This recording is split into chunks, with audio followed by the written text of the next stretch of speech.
السلام علیکم. آپ سب کیسے ہیں؟ امید کرتی ہوں خیریت سے ہوں گے. آج میں آپ کو اسم کی اقسام بالحاظ گنتی سمجھاؤں گی. گنتی کے لحاظ سے اسم کی 2 اقسام ہے.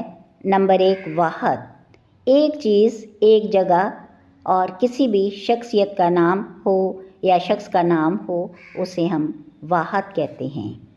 مثال کے طور پر کرسی، عورت، کتاب وغیرہ.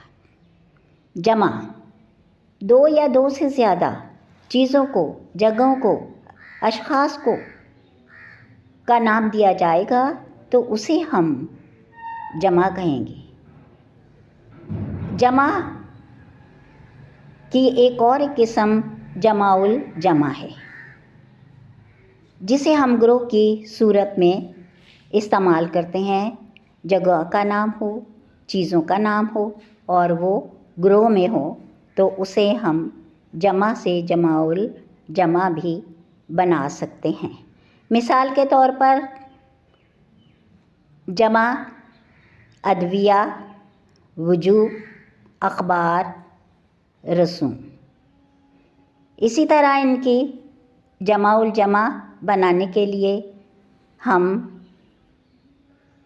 وجوہ وجوہات، رسم رسومات، اخبار اخبارات.